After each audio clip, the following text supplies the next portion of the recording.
We begin in the pre-dawn hours of March 21st, 1991, on a dark country road in Clackamas County, Oregon.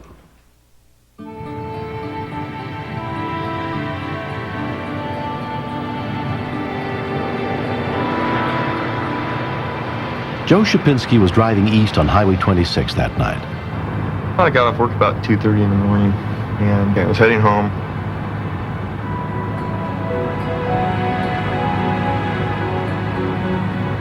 The vehicle passed me doing at least 75, 80 miles an hour.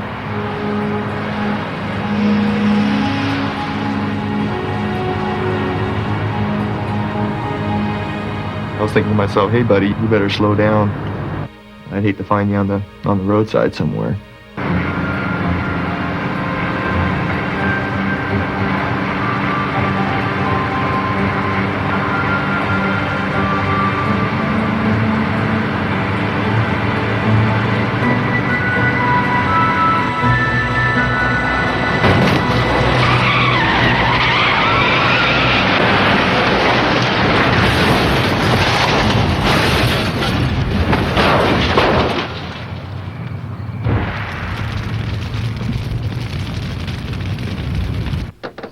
Dennis Galindo and his wife were awakened by the sound of the accident.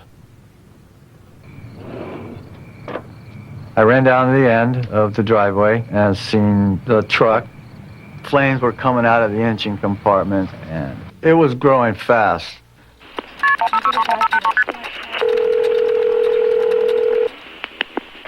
911, please, fire medical. Yeah, there's an accident in front of my house. Okay, it's in front of your house? The car's on fire, and there's a guy And the car's in fire? And there's a guy inside the car. Okay, we'll have someone there as soon as we can. Thank you. Bye-bye.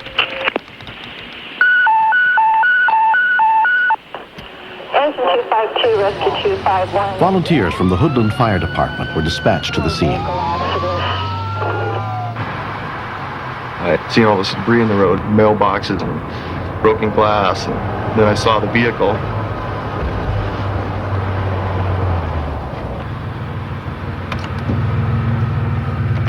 I ran over kind of hesitant, because you never know what you're going to see when you look inside. I was pretty much afraid that that there could be somebody dead in there. When we continue. I remember trying to force it open, but the door was just jammed. I had visions of it blowing up. Come on, we gotta get you out of here.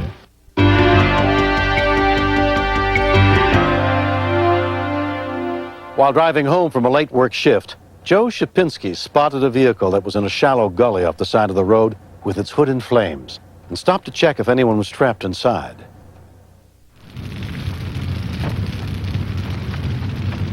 Hey, buddy, you okay? He looked in pretty sad shape. His face was all cut up and bleeding, and the fire was getting pretty intense. Hang on, buddy. I'm gonna get some help.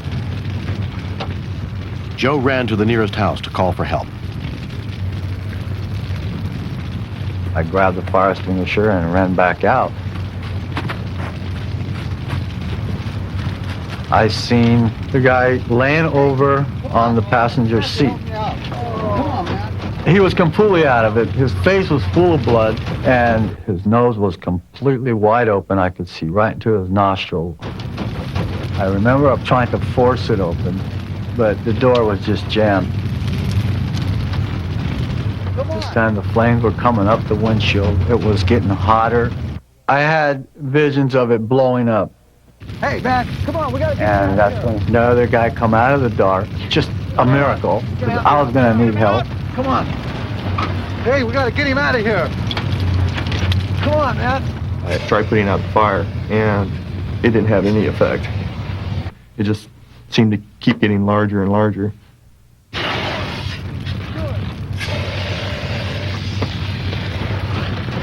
2509, you're responding to a single vehicle accident. It is on fire. There are people trapped, and we are still getting calls. We are putting Lifeline on standby at 212. 9 months pregnant with twins, Kelly Galatz was waiting for her husband Chris, a steel worker and volunteer firefighter. That night I was staying with my mother because Chris was going to be working late.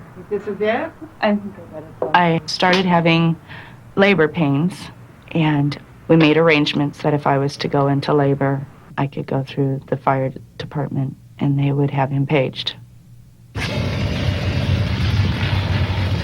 You could see the flames coming up through the floorboard.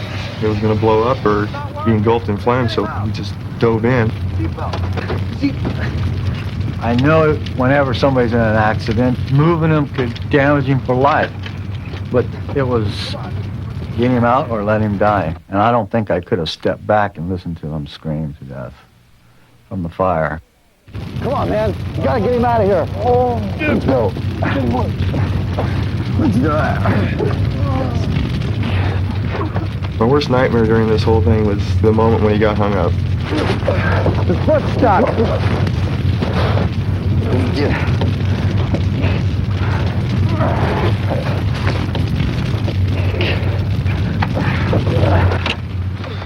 Come on. All right. Hey. Hey, man. Oh, man, he's bad shape. I thought this guy was going to have some major, serious problems. I was shaking the rest of the night. You're all right. A few moments after we got him out, I looked back and it kind of went kavoop, and the whole thing was just engulfed. It was just like big fireball. Okay, thanks. They said that he was probably on a call, that there was an accident, so they were going to try to get a hold of him there. Whenever he comes back.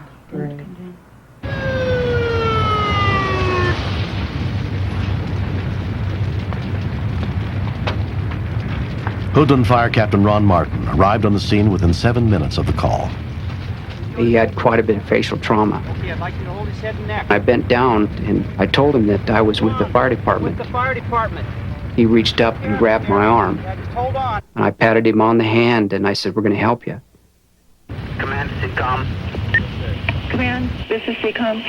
According to... While Ron Martin relayed information to the Clackamas County 911 Center, the fire department was attempting to locate Kelly's husband, Chris. We have a guy out on the emergency right now whose wife just called. She thinks she's going into labor. Let me make sure I'm understanding. One of the guys that's out on this accident scene, She believes he's out there.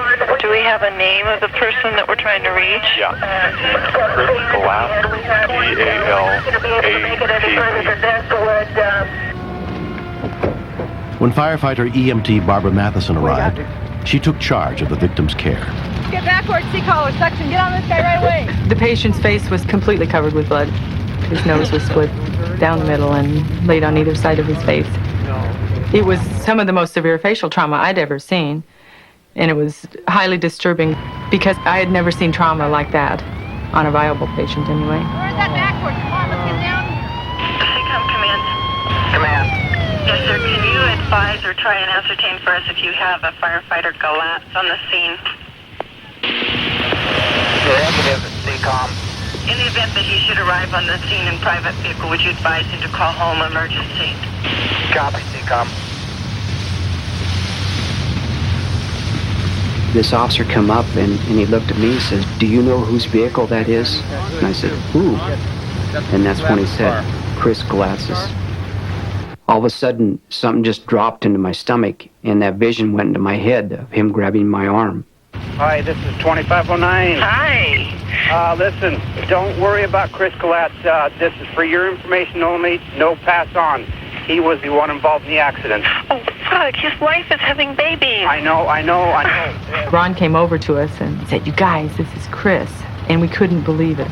But looking into his face, I didn't recognize Chris at all.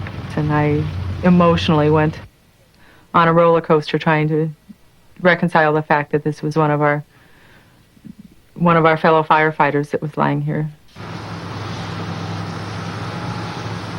If Dennis and Joe had not reacted as quick as they did, Chris would have been dead. There's no way we could have rescued him because it was fully involved when we arrived.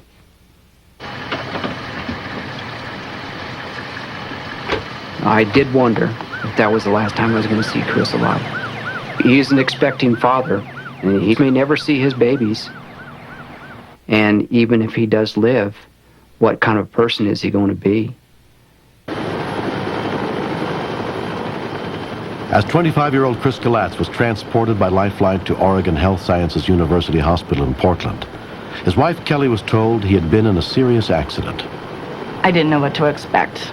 I thought that he was going to die. I didn't think I was going to see him again. I didn't think he was going to see the twins be born. As soon as doctors determined Kelly was not yet in labor, she went to be with Chris. It didn't even look like Chris. He was unrecognizable. But it was a relief when I found out that it was just his face. I mean, I expected a lot worse. So I felt that we were both pretty lucky. Chris was treated for severe facial fractures and released after 5 days. 2 days later, the twins were born. And the hospital fixed him up a little bed on the couch, and he was recuperating next to me where I was recuperating with twins on each side. And there's just hospital patients everywhere in the room. Chris's face is a little different than it used to be, but I think Chris is still very cute. When I see my kids today, I think how lucky I have been to survive this whole ordeal. I owe a lot to Joe and Dennis. You know, if they wouldn't have been there, I probably wouldn't be here today.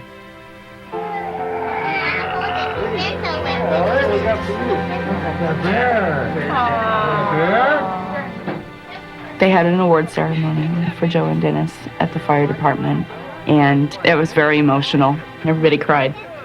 Joe and Dennis are my heroes. I have no way to tell them how much I appreciate everything that they've done and how I'm glad that they were there. This is some really good pizza.